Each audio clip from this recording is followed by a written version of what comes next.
Hi everyone and welcome back to my Consultant Explorer channel. I'm Charlie and I'm here to help you explore the early career years of technology consulting, how to be successful at it and how to make the most of the opportunities that it can open up for you. I spent 8.5 years at Accenture building the most incredible launchpad for my own career, and now I get to choose what I work on whenever and wherever I want to in the world. And that's the kind of freedom that I can help you find in your journey, which starts just as mine did in technology consulting. So today we're going to be covering the second part of a two-part series on managing risks in consulting. If you haven't watched part one yet, then I do suggest that you do so, because in that part we covered some examples of risks, which in this part we're going to be exploring how to mitigate. Risk management is one of the most important things you'll ever learn to do in consulting, because it's crucial to the successful delivery of projects. It's also something that you need to learn to be good at in the very early years of your consulting career, because if your leadership can trust that you can identify and raise risks, then they can trust that you can successfully own deliverables, which means that you can be given more responsibility faster and your career development will accelerate. In this part 2 today, we're going to be covering raising, mitigating and closing a risk.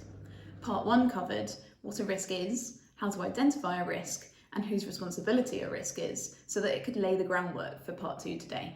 So you'll remember from part 1 that the best time to raise a risk is as soon as possible. As soon as you see it, raise it. The earlier a risk is raised, the higher the chances that it can be mitigated. There are different ways to raise a risk, but the greater the potential impact of your risk, the faster you want other people to be made aware of it. This might mean you take it direct to your manager, or that you raise it today in your daily scrum. Other ways to raise a risk could be creating a risk record in your project management tool, for example Jira, or even bringing it up in a RAID workshop. Regardless of the channel you choose to raise your risk, the information that you should include should always, at a minimum, be the cause of that risk and the potential impact of that risk. This information helps your audience determine the priority of the risk and also start to assess the potential ways to mitigate it. Once you're more experienced in raising risks, you will likely also start to include information about which actions you propose to mitigate those risks, as well as who needs to help execute those actions. This helps your audience understand more immediately what needs to be done, as well as who needs to get involved. Once you've raised your risk, the appropriate mitigation actions need to be executed. Every risk will have its own appropriate mitigations, and the more experience you have, the more you'll know what the appropriate mitigations should be. Let's walk through some mitigation examples using the risks we introduced in part 1. Our first grouping was phase delay, and in it we discussed these 3 examples. Now, if an integration isn't going to be delivered in time for the execution of a UAT script, there are a couple of ways that we could manage this risk. We could ask the business user to focus on other UAT scripts first, where we know the functionality is working, so that it buys us some time to deliver the integration. We could also get agreement from senior levels to refocus development resources away from other work to accelerate the timeline for completion of this integration. The next risk was delayed UX. Now, it might be possible to refocus some UX resources onto the priority wires to accelerate the completion. But typically UX teams are much smaller, and so there might not be these other resources to refocus. It's likely, therefore, that the responsible resources will just have to work additional hours to catch up. Similarly for the BA, who ran out of time to complete their requirements, they might need to work extra hours to catch up. In this scenario though, it's possible that the managers and the senior managers on the team can also roll up their sleeves and help to get the work done. In the next group, absence of key personnel. A knowledgeable client might be unavailable, or an approver of a key decision might be out. In both cases, especially if the risk is raised in advance, the client can delegate an alternative knowledgeable stakeholder and approver who will be available when needed.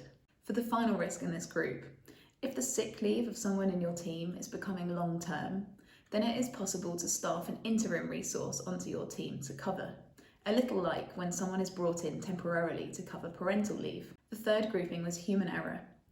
If a UX prototype that's been handed over to technical teams isn't working properly, then it can make sense to ask the UX team to immediately reprioritize their time onto fixing this prototype, rather than creating new wires for the next release. Where there's a risk that BAs have misunderstood client requirements, then it often makes sense to introduce a review process where the client reviews and signs off requirements before they're handed over to build teams.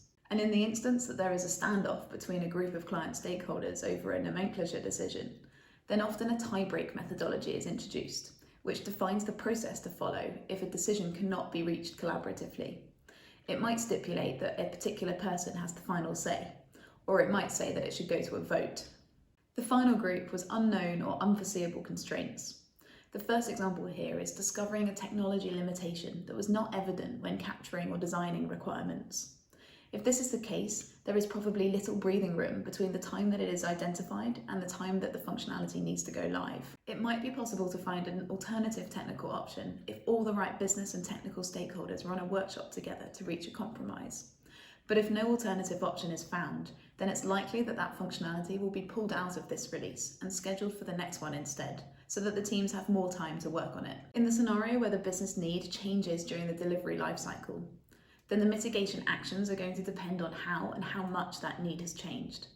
Ideally, the new need can be met with only relatively minor adjustments, which can be funneled through the continuous improvement team, who work on fixing small issues post-go live.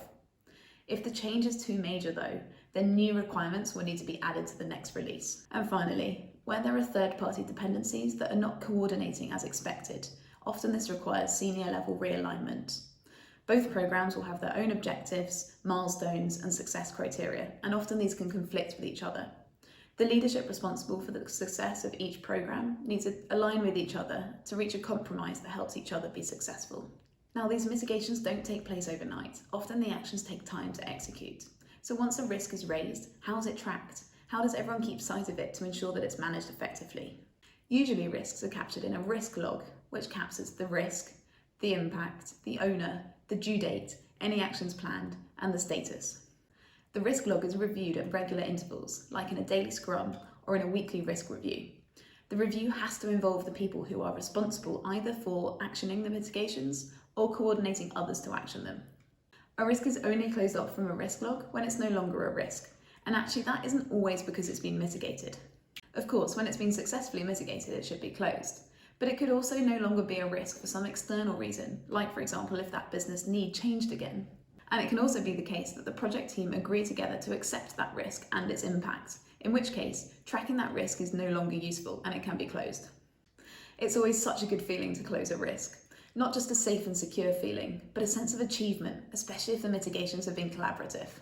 So today's video was a taster of the kinds of mitigations that can be put in place to reduce risk, how to track risk, and how to bring a risk to close. From refocusing resources to appointing delegates to reprioritising time and working more collaboratively, most risks are absolutely addressable. And in a project where all risks are always mitigated, that project will deliver successfully to plan. The art is in identifying risks as early as possible and choosing the most effective mitigations to address them as quickly as possible to keep the project to plan. So that concludes part 2 of our 2-part series on risk management. I hope it's been useful for you, and if it has, then let me know by liking the video. If you'd like to see what I post next, then definitely subscribe to my channel. Social links are below if you'd like those, and if you have any questions or comments in the meantime, then feel free to use the comments section below and I'll do my best to answer absolutely everything. Thank you so much for listening. I hope you have a great day, and I wish you all the best with your exploring.